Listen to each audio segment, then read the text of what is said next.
आकाशवाणी चल रही थी 4 अप्रैल 1967 की, तीसरे पेज के मध्यार्ध में बात चल रही थी। पारलौकिक बाप को तो परलोक में ही देख सकते हैं, और ये फिर है अलौकिक बाप। अलौकिक बाप कौन हुआ, और पारलौकिक बाप जिसको पारलोक में देख सकते हैं वो कौन हुआ। पारलौकिक बाप को देख सकते हैं। अगर कहें कि बिंदु बिंदु आत्माओं का बाप ज्योति बिंदु, उस ज्योति बिंदु को पारलोक में देख सकते हैं, तो क्या देख सकते हैं उसको? इन आंखों से दिखाई पड़ने की चीज है। लेकिन यहाँ तो बोला पारलौकिक बाप को पारलोक में देख सकते हैं, तो वो पारलोक कौन सा हुआ? कितने लोक हैं? लोक कहो धाम कहो, बात एक ही है। कौन कौन से लोक हैं? सुखधाम, शांति धाम और ये दुख धाम। दुख धाम में तो हम रह ही रहे हैं। दुख धाम के पार सुखधाम, और सुखधाम के भी पार शांति धाम। तो पारलौकिक बाप को पारलोक में ही देख सकते हैं। वो पारलोक कौन सा है? इस दुख की दुनिया से पार जाने के बाद ही दिखाई पड़ेगा। दुख धाम कहो, विषय वैतरणी नदी कहो, दुख का सागर कहो, विषय सागर कहो, इस सागर को जब हम पार जाएं तो पारलोक में जा सकते हैं। तो पारलोक के बाप को इन आंखों से देख सकेंगे। वो कहाँ देख सकेंगे? है? ये पारलोक का है। ये पारलोक थोड़े ही है, ये तो दुखधाम है, और दुखधाम में तो हम रहे ही पड़े हैं। इसके पार जाएंगे तभी तो देख सकेंगे।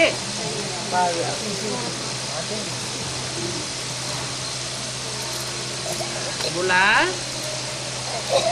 ये फिर अलौकिक बाप है। कौन अलौकिक बाप है? ब्रह्मा बाप। और ये ब्रह्मा कहाँ से आया? सूक्ष्म वतनवासी ब्रह्मा है। तुम फिर ब्राह्मण यहाँ कहाँ से आए हो? ब्रह्मा सूक्ष्म वतनवासी और तुम यहाँ आ गए, ये कैसे हो सकता है? सूक्ष्म वतन में ब्रह्मा हो और यज्ञ इस दुनिया में रचा जाए, तो ये यज्ञ कैसे रचा जाएगा? इस अलौकिक बाप को समझने में ही मुझ जाते हैं।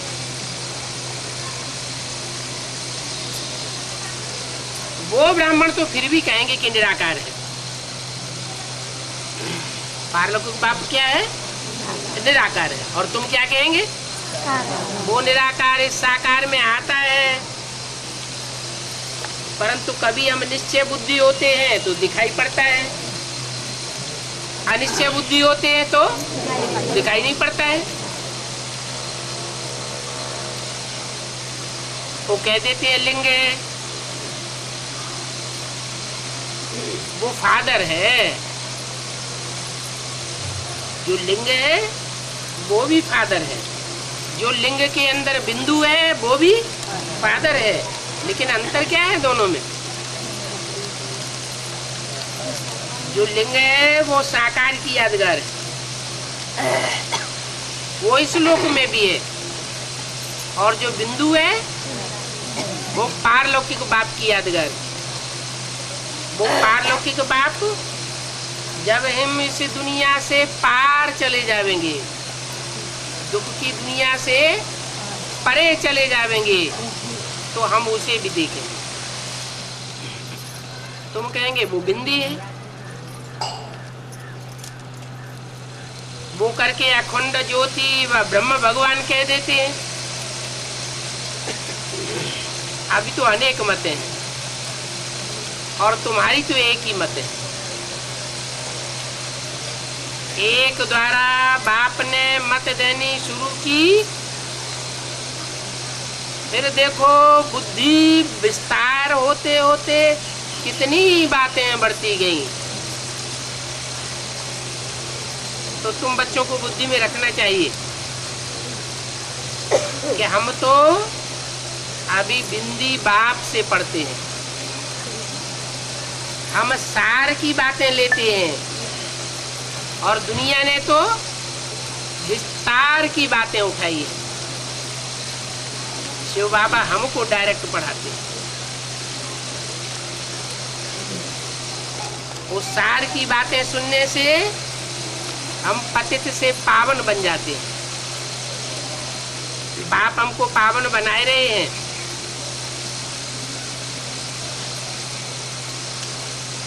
इस रावण राज्य में तो जरूर पतित तमो प्रधान बनना है। क्यों? जब बाप हमको पावन बनाए रहे हैं, तो इस रावण राज्य में हम जरूर पतित से पावन न बन करके पतित तमो प्रधान क्यों बनना है? क्योंकि जब तक ये रावण राज्य है तो यथा राजा तथा प्रजा, संग का रंग तो लगेगा ही। तो बाप फिर रावण राज्य की पुरानी पतित तमो प्रधान दुनिया को ही खलास कर देते, ताकि इसका संग का रंग ही न लग सके।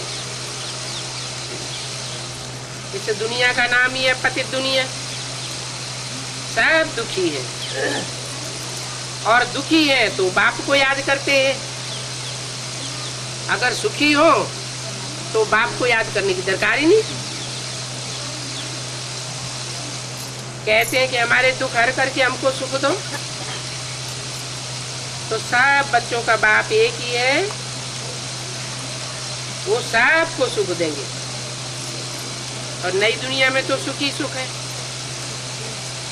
जब नई दुनिया में हम सुखी होते हैं तो बाकी सब दुनिया वाले शांति धाम में शांत में रहते हैं।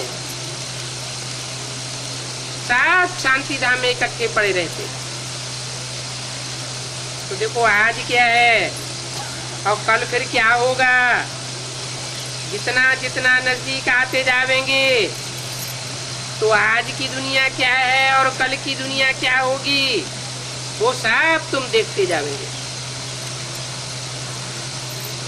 स्वर्ग की बादशाही तुम नजदीक देखते रहेंगे।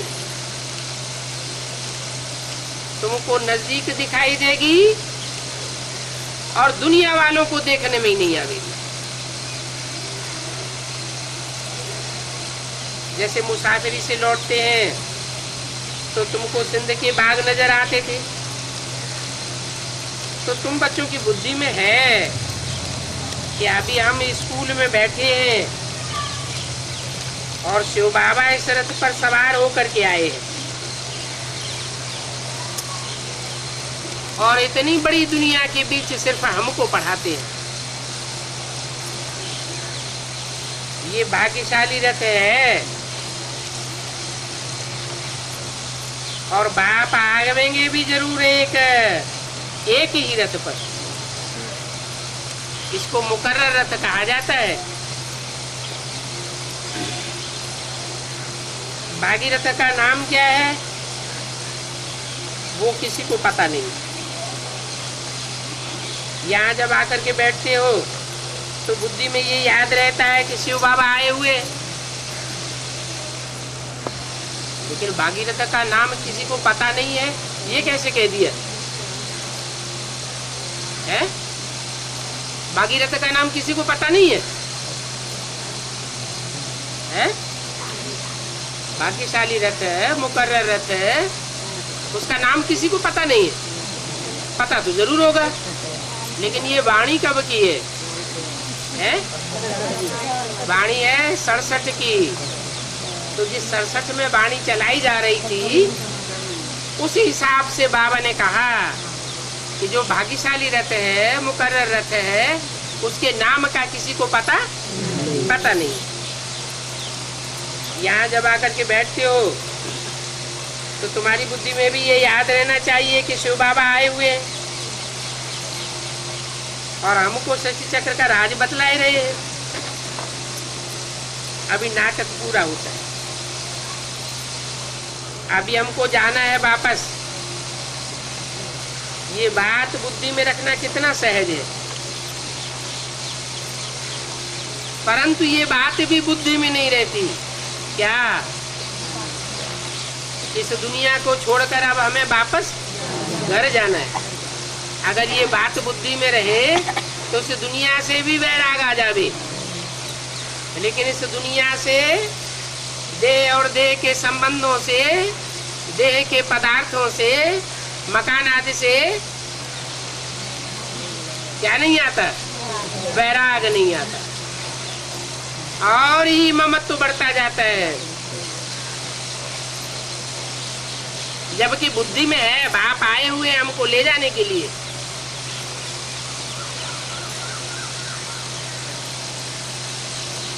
अब बुद्धि में रहे या न रहे, हमको तो वापस जाना ही है। नहीं जावेंगे तो बाप जबरदस्ती भी ले जावेंगे। क्या छोड़ेंगे? किसी को नहीं, लेकर के ही जावेंगे। फिर नई दुनिया में आकर के पाठ बजाना है, फिर हमारे बाद फलाने फलाने आवेंगे।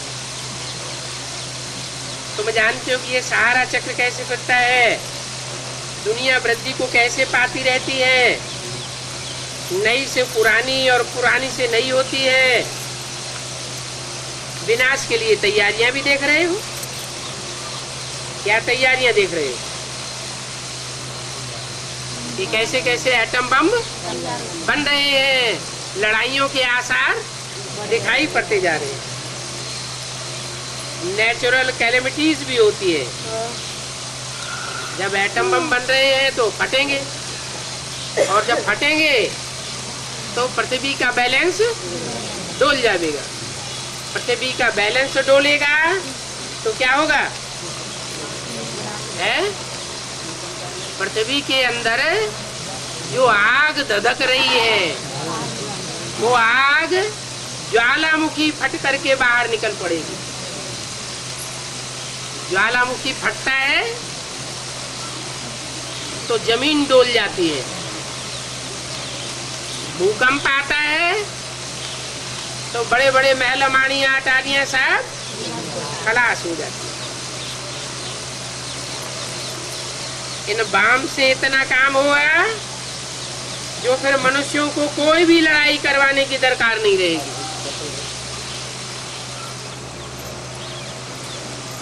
सब लड़ाइयां 2500 साल के लिए खत्म हो जाएगी। बम्बों की लड़ाई जब शुरू होगी,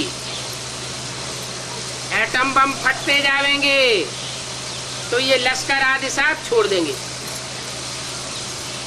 जो इतनी बड़ी बड़ी लश्कर बनाते हैं, सेनाएं रखते हैं, वो सेनाएं छोड़ देंगे, कहेंगे अब ये लश्कर काम आने वाला नहीं है।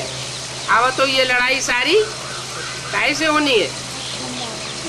एटम बमों से होनी है। लश्कर छोड़ते जाएंगे और सब देश ठोकरें खाते जाएंगे।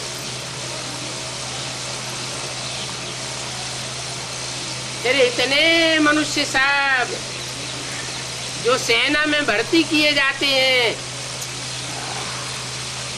नौकरी से छूट जाएंगे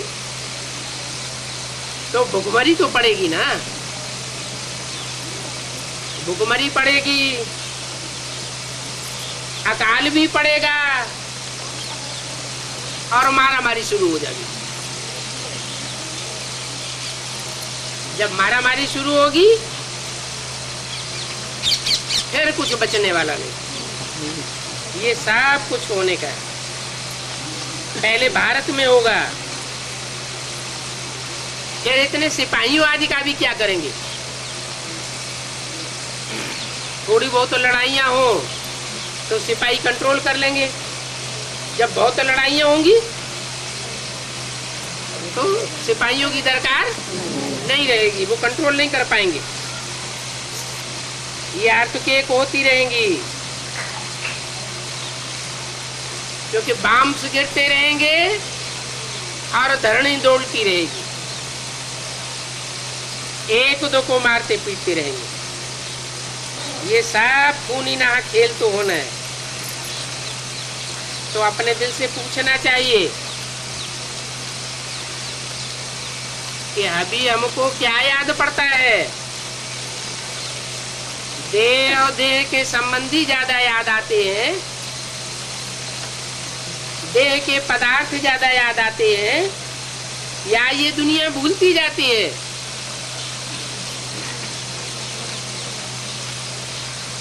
अगर बाप की याद नहीं है, बाप की याद का बैलेंस ज्यादा नहीं है और दुनियादारी में बुद्धि ज्यादा भटकती है, तो इससे साबित होता है कि विक्रम विनाश नहीं हो रहे। विक्रम विनाश कब होंगे? जब एक बाप की याद हो। माँ में कम याद करो, कोई दूजम याद ना आए, तो पद ही कम हो जाएगा। अगर बाप की याद ठहरती नहीं है तो पद कम होता रहेगा।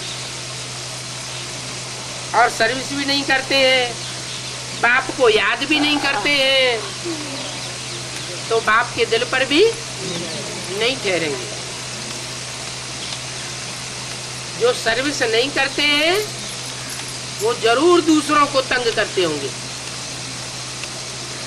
सेवा नहीं करेंगे तो क्या करेंगे? डिसर्विस करेंगे।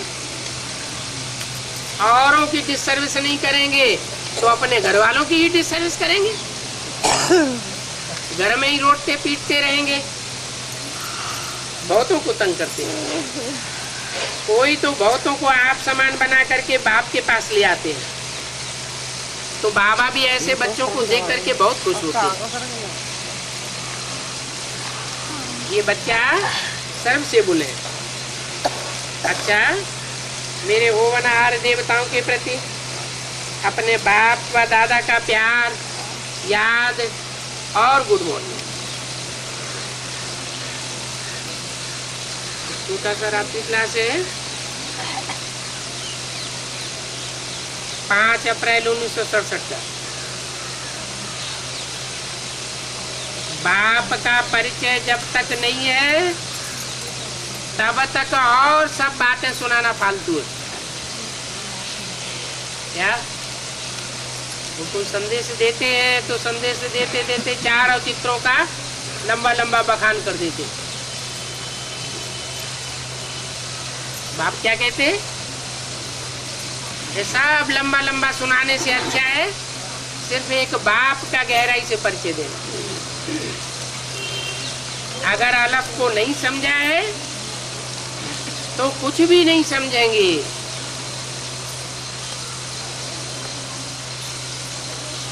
तो ब्राह्मण किसका परिचय देते हैं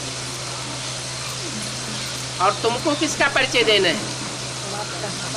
वो ब्राह्मण तो बिंदु का परिचय देते हैं। बिंदु को कहा जाता है नुक्ता, अलफ तो नहीं कहा जाता। परिचय किसका देना है? नुक्ता बिंदु का परिचय देना है या अलफ का परिचय देना है? अलफ का परिचय देना है। अलफ माना क्या?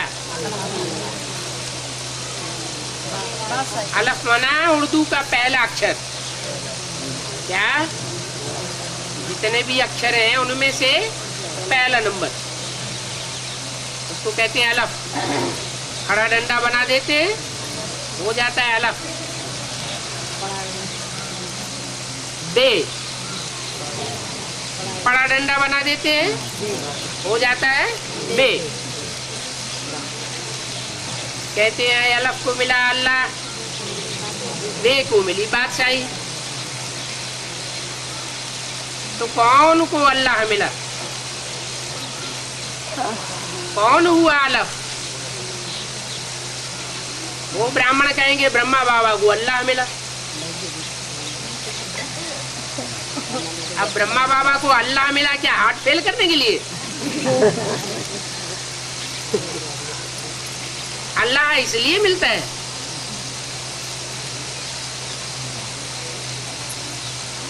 वो तो गिर गए, उनका पद कल्प कल्पांतर के लिए नीचे गिर गया। वो कल्प कल्पांतर कभी भी विश्व की बादशाही ले नहीं सकेंगे।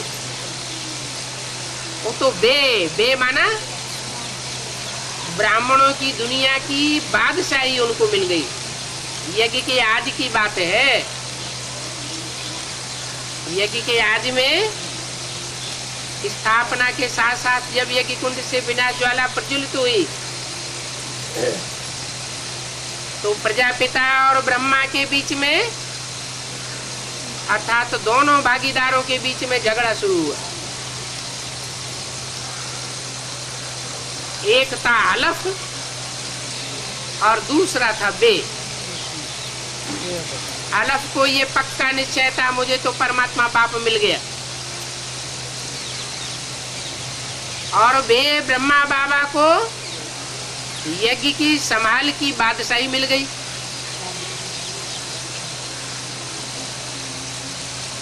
तो उस परंपरा में जो भी ब्राह्मण हुए उन सब की बुद्धि में बैठा हुआ है कि यज्ञ के अंदर जो कंट्रोलिंग पावर मिल रही है वो बहुत बड़ी पावर है। वो जैसे कि राजा ही मिल गई। और बाप मुरली में क्या कहते हैं? बच्चे, I am your most obedient servant. मैं तुम्हारा सेवक बन करके आया हुआ हूँ। और बच्चे क्या समझते हैं? जिन बच्चों को कुर्सी मिल जाती है वो क्या समझते हैं? हमको राजा ही मिल गई। तो ये राजा ही नहीं है, क्या है? ये राजा ही नहीं है, अपने पूर्व जन्मों का हिसाब किताब पूरा कर रहे हैं। राजा बन करके जिन आत्माओं से हमने सेवा ली है उस सेवा का उजूरा हम दे रहे हैं। बड़े प्यार से आत्माओं की ईश्वरीय सेवा करनी चाहिए। ये नहीं समझना चाहिए कि हम इनके ऊपर राजाई कर रहे हैं। तो राजाई की तो बात ही नहीं। संगम युग में ब्राह्मण कोई भी राजा नहीं होते। ब्राह्मण सब क्या होते हैं? सेवाधारी होते हैं।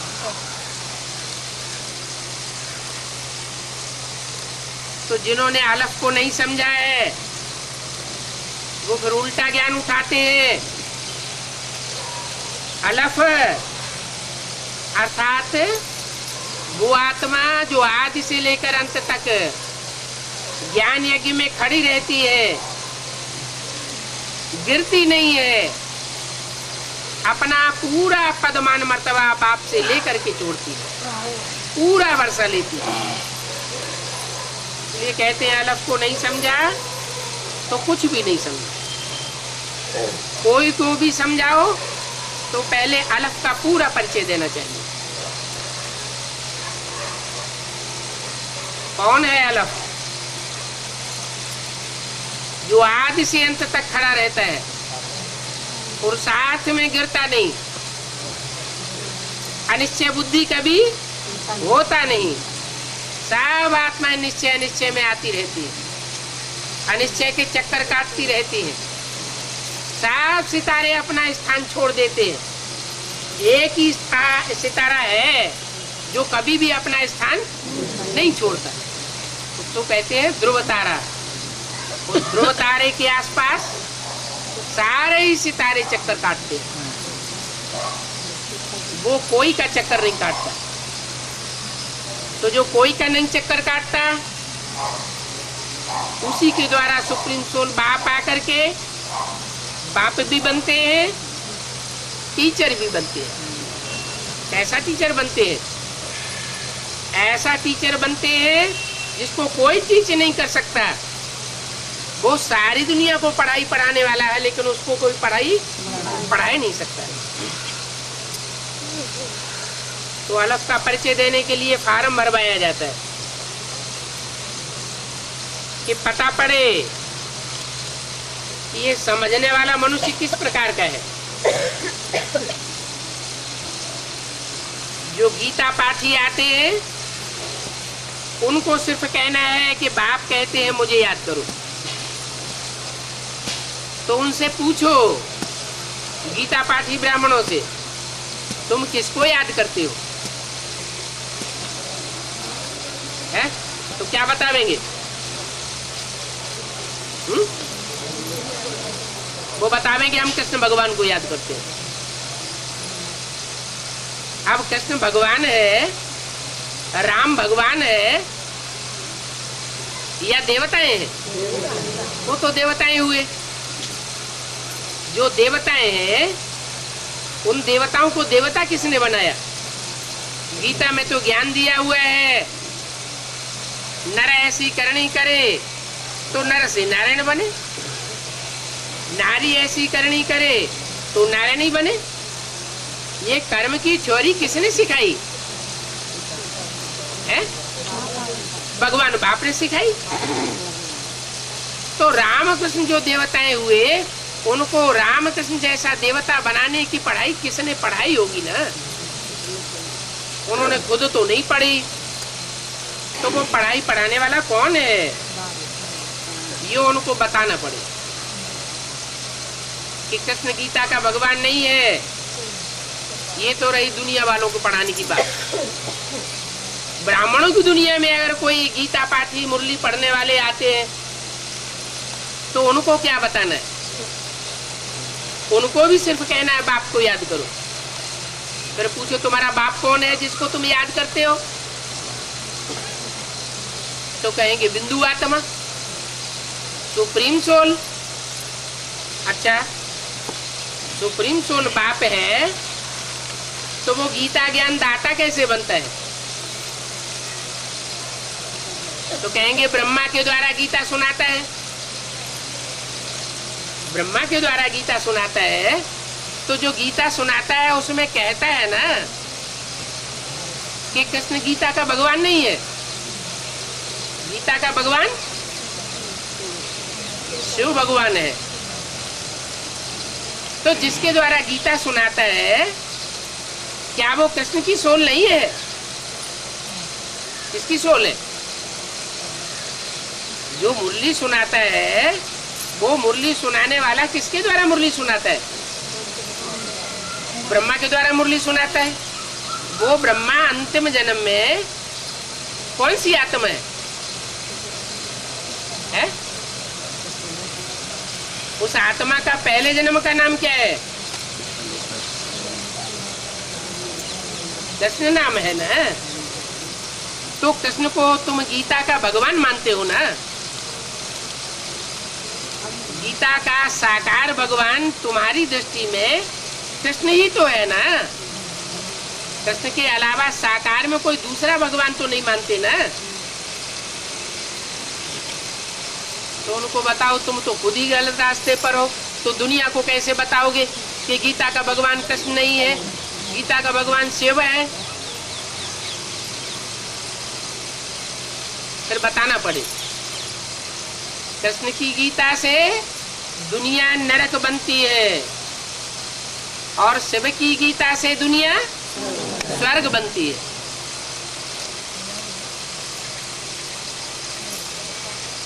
अभी शिव भगवान फिर से इस सृष्टि पर आकर के गीता सुनाए रहे। गीता को गीता ज्ञानामृत कहा जाता है। क्या कहा जाता है? ज्ञान का अमृत रस। जो मुरली सुनाई है उसको अमृत नहीं कहेंगे, कहते हैं अमृत पीकर देवताएं अमर बन जाते हैं। अमर माने देवता। तो सिर्फ मुरली पढ़ने से कोई अमर देवता नहीं बन सकता। मुरली पढ़ ले, मुरली को पढ़ा ले, मुरली सुन लिया, मुरली सुना लिया। तो जैसे भक्ति मार्ग में गीता सुनते हैं, गीता सुनाते हैं, गीता पाठ करते हैं, तो क्या स्वर्ग स्थापन हो जाता है? जैसे भक्ति मार्ग में स्वर्ग स्थापन नहीं होता सुनने सुनाने से, ऐसे मुरली को भी सुनने सुनाने से कोई स्वर्ग स्थापन नहीं हो सकता। कब स्थापन होगा? जब जो मुरली सुनाई गई है उसका मनन चिंतन मंथन हो। तो शास्त्रों में कथा आई है कि सागर मंथन हुआ, फिर उसमें से अमृत कलश निकला। तो ज्ञान सागर बाप ने ब्रह्मा के मुख से जो सुनाया, वो सुनने सुनाने की चीज तक समझ सीमित रहा, लेकिन उसको समझा किसी ने नहीं। समझते तब है जब उसका सार निकलता है। तो सार तभी निकलता है जब मंथन किया जाता है। दूध को, दही को अगर मथा नहीं जाएगा तो उसमें से सार नहीं निकल सकता, और सार नहीं निकलेगा तो ये दुनिया नई नहीं बन सकती। नए ज्ञान से ही दुनिया नई बनती है, पुराने ज्ञान से दुनिया नरक बनती है। 2500 साल से शास्त्रों के ज्ञान सुनते आए, दुनिया नरक बनती गई या स्वर्ग बनी? नरक बनती गई। और 70 साल से ये मुरली के पत्ते सुनते चले आए, दुनिया नरक बनी या स्वर्ग बनी? और ही नरक बनती गई। जैसे गांधी जी कहते गए राम राज्य लावेंगे, राम राज्य लावेंगे, राम राज्य की जगह और ही क्या हो गया? और ही रावण राज्य हो गया। ऐसे ही वेद के गांधी जी बापू जी कहते गए स्वर्ग आवेगा, स्वर्ग आवेगा, स्वर्ग में मैं प्रिंस बनूंगा, लेकिन प्रिंस तो कहीं कुछ नहीं बने, अभी भी सूक्ष्म शरीर के बंधन में बंधे हुए। स्वर्ग तो तब बनेगा जब बुद्धि में बात बैठे कि गीता का भगवान निराकार शिव शंकर भोलेनाथ है। अभी तो कृष्ण उर्फ दादा लेखराज ब्रह्मा, उनके जो भी फॉलोअर्स हैं, उन सब की बुद्धि में एक ही बात बैठी हुई है कि गीता का साकार भगवान दादा लेखराज कृष्ण है। जब तक ये बात बुद्धि में बैठी हुई है तब तक दुनिया नरक बनती रहेगी। तो अब ब्रह्मा की ये अज्ञान अंधियारी रात कैसे पूरी होगी? ब्रह्मा के ही अंदर जब अज्ञान भरा हुआ है तो दुख की दुनिया बनेगी या सुख की दुनिया बनेगी? दुख की दुनिया बनती जाती है। इसलिए ब्रह्मा को दुखधाम की ओर दिखाया गया है, विष्णु को सुखधाम का ऐड बनाया गया और शंकर को शांति धाम की ओर दिखाया गया। तो ब्रह्मा जो अज्ञान अंधियारी रात में है, उस ब्रह्मा के अज्ञान अंधियारी रात को खत्म करके ज्ञान का सवेरा कौन करेगा?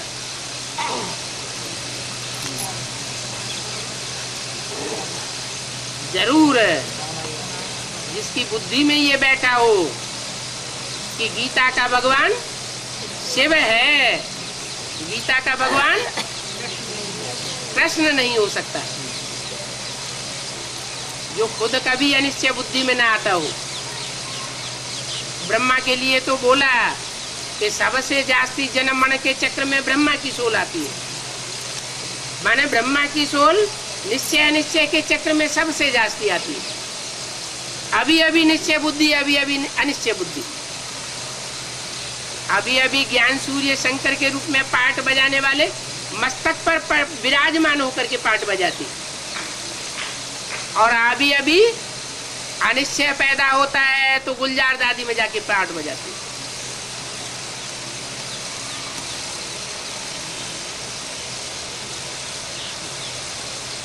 तो मोह नष्ट हुआ कहेंगे या नहीं कहेंगे?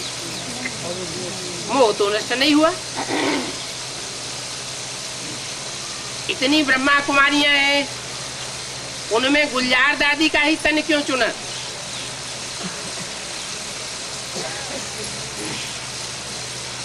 कोई दूसरी ब्रह्मा कुमारी का तन क्यों नहीं चुना? कोई कारण रहा होगा। क्या कारण रहा है? नहीं, मुरली में ही बताया है। यज्ञ के आदि में गुलजार दादी को ब्रह्मा बाबा बहुत अपने पास बुलाने की कोशिश करते थे, लेकिन गुलजार दादी भाग जाती थी, वो उनके पास नहीं आती थी। वो जितना ही उसको अपनी तरफ आकर्षित करते, उतना ही वो दूर भाग जाती। जीवन में बाबा की वो तृप्ति पूरी नहीं हुई। छोटी सी बच्ची थी यज्ञ में, भले ब्रह्मा बाबा 60 साल के थे, लेकिन बच्चे के प्रति पूर्व जन्म का कोई आकर्षण था। वो आकर्षण होने की वजह से ब्रह्मा बाबा उसको अपनी तरफ पुकारते थे, खींचते थे। जब शरीर छूट गया तो आत्मा स्वतंत्र हो गई। आत्मा स्वतंत्र हुई और गुलजार दादी में प्रवेश करना शुरू कर दिया। ये कारण हुआ, माने गुलजार दादी में जो मोह लगा हुआ था, वो मोह अब तक भी पूरा नहीं हुआ। ये है देह और देह के संबंध। बाप कहते हैं देह के संबंधों से और पदार्थों के संबंधों से परे जाना है, लेकिन कौन परे जाएगा? पहले मुरली में बोला है, एक के पतित बनने से सब पतित हो जाते हैं, एक के पावन बनने से सब पावन हो जाते हैं। तो वो एक कौन? दादा लेखराज ब्रह्मा? दादा लेखराज ब्रह्मा तो बाद में ब्रह्मा बने। उनको भी सुनाने वाला कोई दूसरा निमित्त था। जिस निमित्त ने उनको यज्ञ के आदि में उनके साक्षात्कारों का रहस्य सुनाया, वो कोई माता थी। वो माता जगत माता का पार्ट बजाती है। सुप्रीम सोल जिसमें पहले पहले प्रवेश किया माताओं के बीच में, और भाइयों के बीच में जिसमें पहले पहले प्रवेश किया, जो वो जगत पिता का पार्ट बजाता है।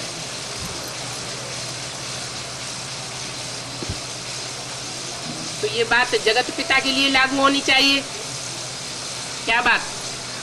एक के पतित होने से सब पतित हो जाते हैं। तो प्रजापिता पहले पतित होता होगा, लेकिन नहीं। प्रजापिता में तो सुप्रीम सोल प्रवेश करता है मुकर्रर रूप से, इसलिए उसको पतित के रूप में नहीं देखा जा सकता। और शंकर के पार्ट को वैसे भी पतित नहीं कह सकते, वो तो सूक्ष्म बतनवासी देवता है। देवता खुद बनेगा पहले तो दूसरों को पावन देवता बना सकेगा। खुद ही पावन देवता नहीं होगा तो दूसरों को पावन देवता नहीं बना सकता।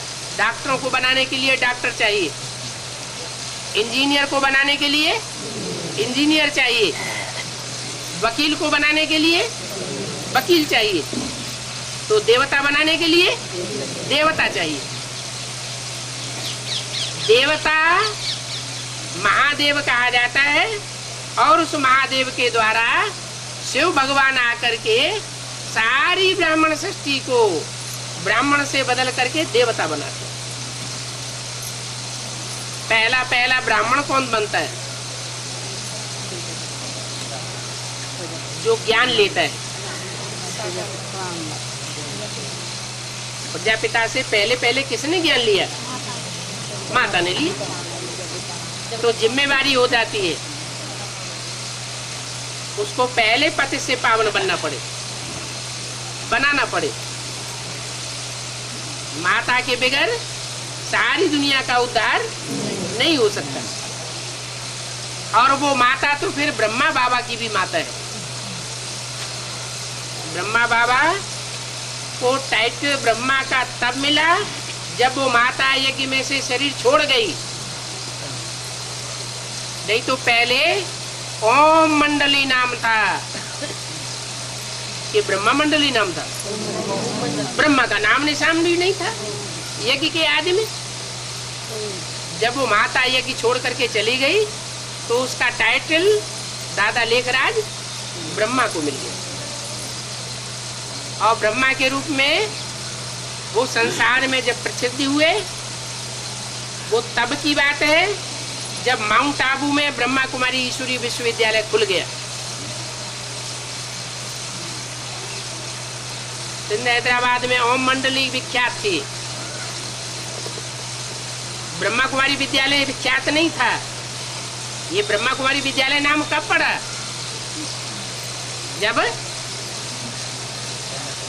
जब दिल्ली में पहला सेंटर खुला कमला नगर, तब नामकरण दिया गया ब्रह्मा कुमारी ईश्वरीय विश्वविद्यालय। वो तो स्थूल बात हुई बोर्ड के ऊपर लिखने की, लेकिन कराची से ही ब्रह्मा के मुख से मुरली निकलती चली आ रही है। मैं जिस तन में भी प्रवेश करता हूँ उसका नाम ब्रह्मा देना पड़े। तो कराची से ही ब्रह्मा के तन में सुप्रीम सोल ने प्रवेश करना शुरू किया। उस समय मुरली की कापियां नहीं निकलती थी, बाबा मुरली लिखते थे और फिर सबको बीच में सभा में बीच करके पढ़ करके सुनाते थे। माउंट आबू में आए तो ब्रह्मा कुमारी बहनों को सारे देश में फैला दिया गया सेवा करने के लिए। तो उनको कापियां भी चाहिए, तो साइक्लो स्टाइल से सारी कापियां मुरली की निकाल करके सब शहरों में भेजी जाने लगी। तब नाम पड़ा ब्रह्मा कुमारी ईश्वरीय विश्वविद्यालय। उस समय प्रजापिता भी शब्द नहीं जोड़ा जाता था। ये प्रजापिता शब्द तब जोड़ा गया जब मम्मा ने शरीर छोड़ा। मम्मा के न रहने पर बाबा को एहसास हुआ कि इस यज्ञ में तो सारे ही बिच्छू टिंडन भरे पड़े। यज्ञ के आदि में जो व्यक्तित्व था भागीदार, वही श्रेष्ठ आत्मा थी। तब उन्होंने प्रजापिता नाम डालना शुरू किया। पहले ये प्रजापिता शब्द नहीं डाला जाता। तो जो चित्र बने हैं उनमें प्रूफ भी दिया हुआ है। पहले त्रिमूर्ति और झाड़ का चित्र था, उसमें ब्रह्मा कुमारी ईश्वरीय विश्वविद्यालय लिखा हुआ है पुराने चित्रों में। और सन 66 में मम्मा के शरीर छोड़ने के बाद 2 नए चित्र और बने, लक्ष्मी नारायण का चित्र और सीढ़ी का चित्र, और उसमें ब्रह्मा कुमारी ईश्वरीय विश्वविद्यालय के साथ प्रजापिता शब्द भी डाल दिए। तब नाम पड़ा प्रजापिता ब्रह्मा कुमारी ईश्वरीय विश्वविद्यालय।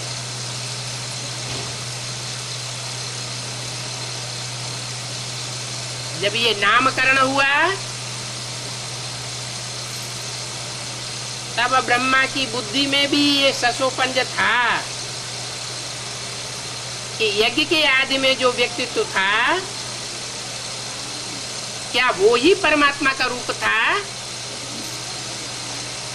या मैं ही परमात्मा का रूप हूं साकार। और वो संशय अभी तक भी बकाया है। क्यों बकाया है? क्योंकि सारी दुनिया के बीच में ये बुद्धि में बात बैठी हुई है कि गीता का भगवान कृष्ण है। तो कृष्ण की भी बुद्धि में ये बात पक्की हुई पड़ी है कि गीता का भगवान कृष्ण ही है, और वो बात टलती नहीं। ये बात जब हटेगी तो परिवर्तन होना शुरू हो जाएगा। सबसे पहले परिवर्तन होगा गीता माता का, क्योंकि गीता माता अभी साकार में मौजूद है। कृष्ण की सोल अभी अपने साकार शरीर से नहीं है, पतित और पावन शरीर के द्वारा कहा जाता है। ब्रह्मा के लिए पतित पावन नहीं कहेंगे, वो तो सूक्ष्म शरीर धारण किए हुए हैं। या शंकर में प्रवेश करते हैं तो बीज रूप स्टेज धारण करते हैं। इसलिए बिंदु आत्मा को न पतित कहेंगे न पावन कहेंगे। अभी वही कृष्ण की सोल दादा लेखराज चंद्रमा के रूप में पाठ बजाने वाली आत्मा, जिसने ब्राह्मण बच्चों को सुख दिया, ज्ञान की शीतलता प्रदान की, कभी बच्चों को दुख नहीं दिया। जैसे चंद्रमा के प्रकाश में कीड़े मकोड़े भी पलते हैं, डंक मारने वाले भी पलते हैं, ब्रह्मा ने ऐसे बच्चों को भी सुख दिया, जिन्होंने जो बच्चे हार्ट फेल करने के निमित्त बने, उन बच्चों को भी अंत तक सुख दिया, मालूम भी नहीं होने दिया कि ये बच्चे दुख देने के निमित्त बने। तो वो ज्ञान चंद्रमा ब्रह्मा का पाठ पृथ्वी माता से पैदा होता है।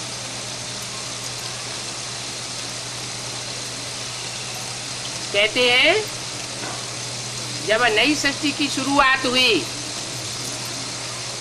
तो पृथ्वी का प्रशांत महासागर का हिस्सा छिटक करके अलग हो गया और वो चंद्रमा का रूप धारण कर गया।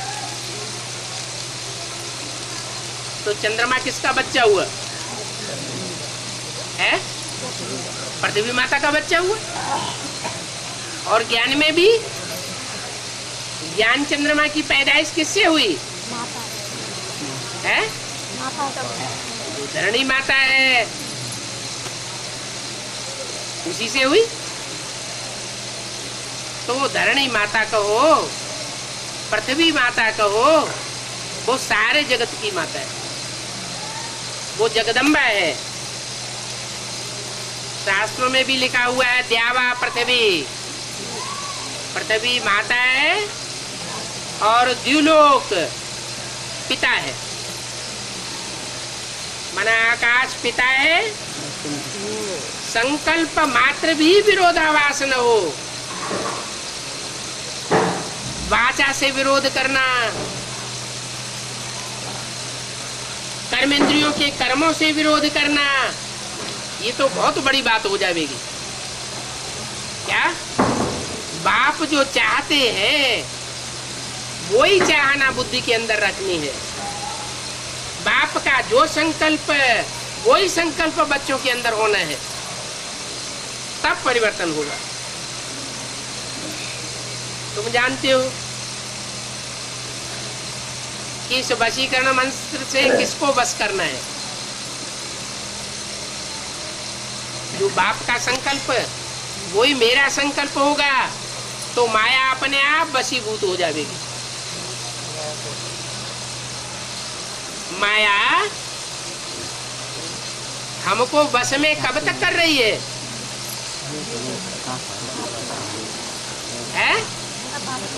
हम कुछ चाहते हैं और बाप कुछ चाहता है।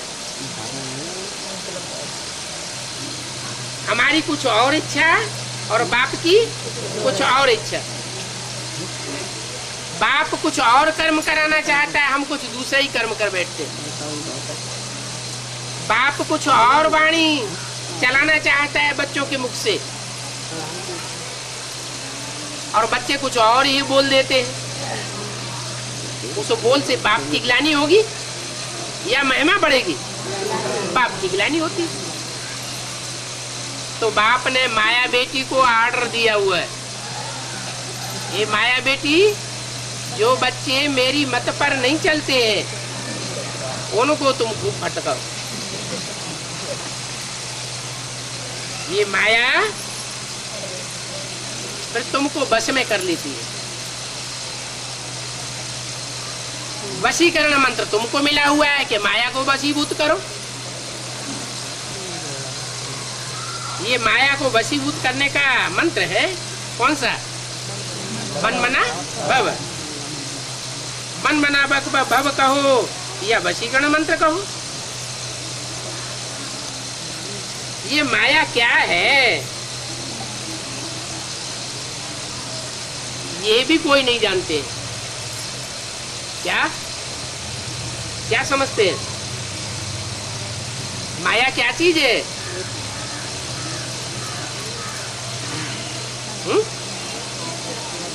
रावण पर जीत कौन पहनावेगा? ये माया रावण पर जीत पहनाने वाला कौन है? जो खुद माया के वशीभूत न हो वो ही माया के ऊपर जीत पहनावेगा। बाप और माया का संबंध क्या है? बाप बेटी का संबंध है। कोई बाप हो और कोई बड़ी बेटी हो और बेटी की नीयत खराब हो जाए बाप के ऊपर तो बेटी को माया भी कहेंगे या क्या कहेंगे? क्या कहेंगे? माया बेटी कहेंगे। यज्ञ के अंदर कोई है? ऐसा कोई है जिसके लिए मुरली में बोला है इन सब सितारों में सबसे जास्ती खातिरी किसकी होती है? अरे मम्मा की होनी चाहिए या कुमारिका की होती है? मम्मा की खातिरी होनी चाहिए या कुमारिका की होनी चाहिए? है? किसकी खातिरी होनी चाहिए? अरे इन सब सितारों में सबसे जास्ती खातिरी किसकी होनी चाहिए? मम्मा का ऊंचा मर्तबा या कुमारिका का ऊंचा मर्तबा? फिर कुमारिका क्यों बोला है? इसका मतलब कोई है जो माँ की गद्दी के ऊपर काबिज होना चाहता है। ऐसा मुसलमान धर्म में होता है। क्या माँ बाप जिंदा रहते हैं और बच्चे क्या चाहते हैं कि माँ बाप की गद्दी के ऊपर हम काबिज हो जाएं। औरंगजेब ने क्या किया है? बाप मौजूद था, जिंदा था, उसके जिंदा रहते रहते उसको जेल में डाल दिया और गद्दी पर खुद काबिज हो गया। भाइयों को भी मरवा डाला। तो ये हिस्ट्री है मुसलमानों की। 63 जन्म के जो संस्कार होंगे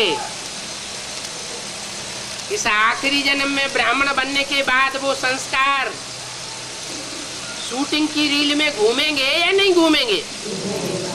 जरूर घूमेंगे। वो संस्कार रील के अंदर घूमते हैं। मम्मा के शरीर छोड़ जाने के बाद, बाबा के शरीर छोड़ जाने के बाद बड़े आराम से विदेशों के अखबारों में छपवा दिया। क्या?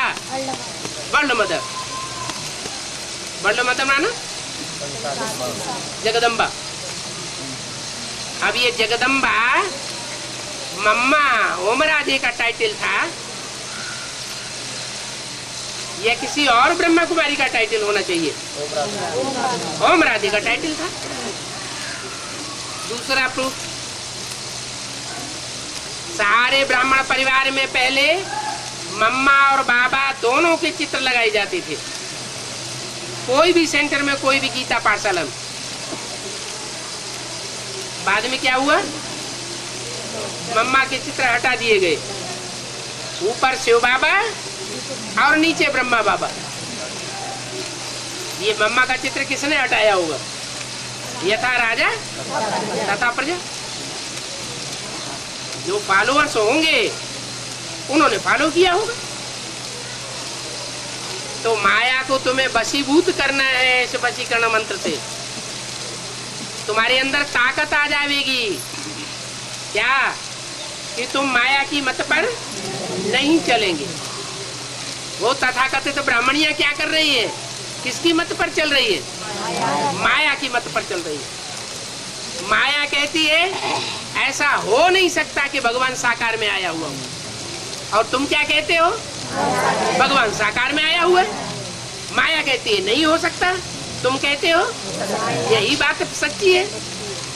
तो अपोजिशन हो जाता है, राम संप्रदाय और रावण संप्रदाय। अभी बाप तुमको माया के ऊपर जीत पहनाते हैं, आकर के तुम बच्चों को मंत्र देते हैं जिससे तुम माया जीते जगत जीत बन जाते हो। क्या? माया को भी जीत लेते हो। दो बातें कही जाती हैं, माया जीते जगत जीत और मन जीते जगत जीत। इंद्रिय जीते जगत जीत। माया काम क्रोध लोभ मोह अहंकार को कहा जाता है। माया का पहला सिर कौन सा? काम विकार। तो पहले को अगर जीत लिया तो जैसे सारा जगत जीत लिया। माया को भी जीत लेते हैं। तो बाप कहते हैं अब मुझे याद करो, तो भी कहते हैं कि घरगृहस्थ व्यवहार में रहते हुए जैसे आशिक मासूक को याद करते हैं ऐसे याद करो। ये रूहानी बात है। बाकी आशिक माशिक तो जिस्मानी बात है। भक्ति मार्ग में सब आशिक एक को याद करते हैं। इस दुनिया में हनुमान के कितने आशिक होंगे?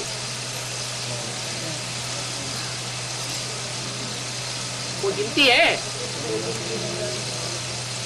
लाखों की तादाद में आशिक होंगे। अच्छा, उनको जो हनुमान के आशिक होंगे उनको हनुमान का साक्षात्कार हो जाए तो उनको बहुत खुशी हो जाएगी। उनको भी वशीकरण मंत्र कहेंगे। उनको वश कर लिया, हो गया। तुम तो रावण को वश कर लेते हो। क्या?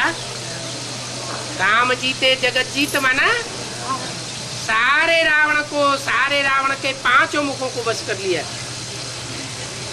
वशीकरण मंत्र है ना, बाप ही ये वशीकरण मंत्र देते हैं। राजाई लेने वाले बहुत थोड़े, कोटों में से कोई और कोई में से कोई निकलते हैं। बाकी प्रजा तो बहुत बनती रहती है। तुम वृद्धि को पाते रहेंगे। तुम जो भी पुरुषार्थ करते हो वो कभी व्यर्थ नहीं जाता है। मान लो कोई को जाके संदेश दिया कि बाप आया हुआ है साकार में, उसने नहीं सुना तो बेकार गया क्या? नहीं, भले आज नहीं सुना, जब टाइम आवेगा तो मान जाएगा। व्यर्थ नहीं जाता है। और रावण राज्य में तो तुम जितना पुरुषार्थ करते हो सब बेस्ट चला जाता है। और यहाँ कुछ भी बेस्ट नहीं होता। यहाँ कुछ भी बेस्ट नहीं होता। इसकी तो प्रारब्ध बनती है। तुम बच्चे जानते हो कि भगवान आया हुआ है भक्ति का फल देने के लिए। जिन्होंने भक्ति मार्ग में जो भी भक्ति की है उस भक्ति का फल देने के लिए अभी भगवान आया हुआ है। पहले नहीं आया हुआ था। कहते थे कि ब्रह्मा तन में भगवान आया हुआ है। तो भगवान का जो आना हुआ उस भगवान से क्या मुक्ति, जीवन मुक्ति का वर्षा मिला क्या? वर्षा नहीं मिलता है। वर्षा तब मिलता है जब सागर मंथन होता है। सागर मंथन से रतन निकलते हैं। रतन अर्थात नए नए ज्ञान रतन निकलते हैं। बल भक्ति तो सब धर्मों में, परंतु आधा कल्प भक्ति कौन करता है? वो धर्म तो आते ही हैं आधा कल्प के अंदर। तो आधा कल्प भक्ति की बात ही नहीं। तुम पूरा आधा कल्प भक्ति करते हो। भक्ति कब से शुरू हुई? दुनिया में तो किसी को पता नहीं, तुमको पता है। जब से ये द्वैतवादी धर्म आए, धर्म पिताएं आए, तब से ये भक्ति शुरू हुई। तो भक्ति किससे आती है? भक्ति रावण से आती है। तो रावण कौन हुआ है? जरूर कहेंगे ये गुरु लोग जो द्वापर युग से आकर के दूसरे धर्म स्थापन करते हैं। इब्राहिम आया, इस्लाम धर्म स्थापन किया, दुनिया का सबसे महाकामी धर्म। क्राइस्ट आए, क्रिश्चियन धर्म स्थापन किया, दुनिया का सबसे क्रोधी धर्म। इतना क्रोध उनके अंदर भरा हुआ है कि सारी दुनिया का मटिया मेट करने के लिए एटम बम बना के रखते हैं। ये एटम बम किसने बनाए? क्रिश्चियंस ने बनाए। मुस्लिम धर्म दुनिया का सबसे ज्यादा लोभी धर्म। इतना लोभ भरा हुआ है कि भारत में आकर के इन्होंने एक पे एक चढ़ाइयां की और सारे भारत का धन लूटते गए। इनकी भूख पूरी नहीं हुई। भारत में आकर के राज्य करने लगे, भारत को अधीन बना लिया। तो ये लूट खसोट करना लोभियों का काम हुआ ना। इस लोभ के लिए इन्होंने कितनी मारकाट मचाई।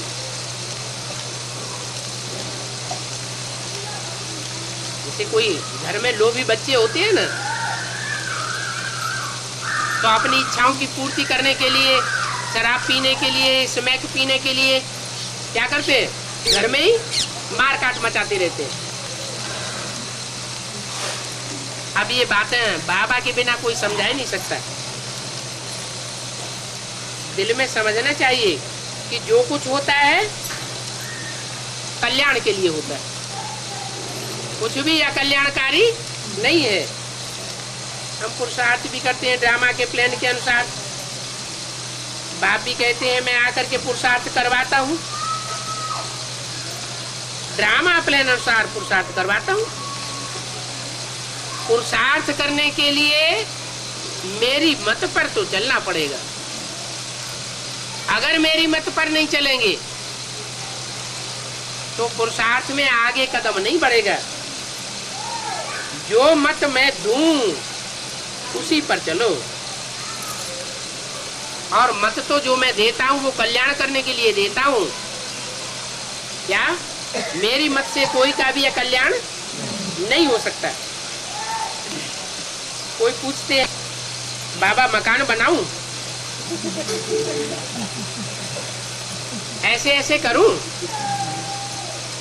अरे अब ये मत मेरे से क्यों पूछते हो? ये मेरा काम नहीं है। क्या तुम्हारा मकान आज बनवाना? मैं तो एक ही बात कह दी, ये सारी दुनिया क्या होना है? सारी दुनिया खलास होनी। अब तुम पूछते हो मकान बनवाऊं? तो मकान बनाएंगे तो मकान खलास होगा या नहीं होगा? मकान भी खलास हो जाएगा। ऐसे तो फिर सब पूछ सकते हैं। ऐसे पूछने वाले फिर बाबा का माथा खराब करते रहते हैं। क्या क्यों? तो माथा क्यों खराब होता है? कह दे दुनिया का विनाश होने वाला है, तो मकान क्यों बनाते हो? है? बाबा तो कहते हैं झोपड़ी डाल लो। नहीं, बाबा इतना प्यार का पार्ट बजा रहा था ब्रह्मा के द्वारा कि बच्चों से ये कह नहीं सकता। जब बच्चे आकर के पूछे थे बाबा बहुत परेशानी हो रही है, छोटे मकान में बहुत तकलीफ हो रही है, ये है वो है, संख्या ज्यादा है, नहीं पनपता है, तो बाबा बच्चों से बहुत मोह होने के कारण बाबा बच्चों को डांट नहीं सकते। क्या? हाँ, कह देते थे अच्छा मकान बना लो, एक कमरा गीता पाठशाला के लिए खोल दे, छोड़ देना।